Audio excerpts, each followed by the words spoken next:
সামাজিক মাধ্যমে যাচাই বাছাইহীন লেখালেখি ও তার নেতিবাচক প্রবণতা নিয়ে নিজের অবস্থান পরিষ্কার করেছেন অভিনেত্রী সুনেরা বিনতে কামাল। ফেসবুকে দেওয়া এক পোস্টে তিনি এসব বিষয়ে সরব হন, সঙ্গে অনুসারীদের সতর্ক থাকার আহ্বান জানান। বর্তমান সময়ের জনপ্রিয় এই অভিনেত্রী নিজের ভেরিফাইড ফেসবুক পেজে দেওয়া এই পোস্টে অনলাইন লেখকদের একটি অংশের আচরণ নিয়ে প্রশ্ন তোলেন সুনেরা।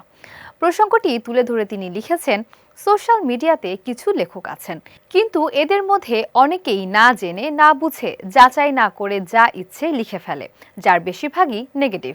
এরপর পেশাদার সাংবাদিকদের ভূমিকার কথা উল্লেখ করে তিনি বলেন, আমাদের জার্নালিস্ট ভাই বোনেরা কষ্ট করে এই পজিশন অর্জন করেছেন, এটা তাদের কাজ এবং তারা তাদের কাজ ঠিকমতো যাচাই করে সংবাদ প্রচার করেন। পোস্টের পরবর্তী অংশে উদ্দেশ্য প্রণোদিতভাবে লেখা এবং আড়ালে অপপ্রচার চালানোর প্রবণতা নিয়ে প্রশ্ন তুলেছেন তিনি।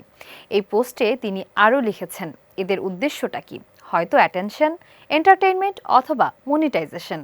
সবশেষে ভক্ত অনুরাগীদের প্রতি সরাসরি আহ্বান জানিয়ে ভিত্তিহীন তথ্য থেকে দূরে থাকার পরামর্শ দেন সুনেরা। তিনি লিখেছেন, দয়া করে ভিত্তিহীন বিষয় নিয়ে নিজের সময় নষ্ট করবেন না।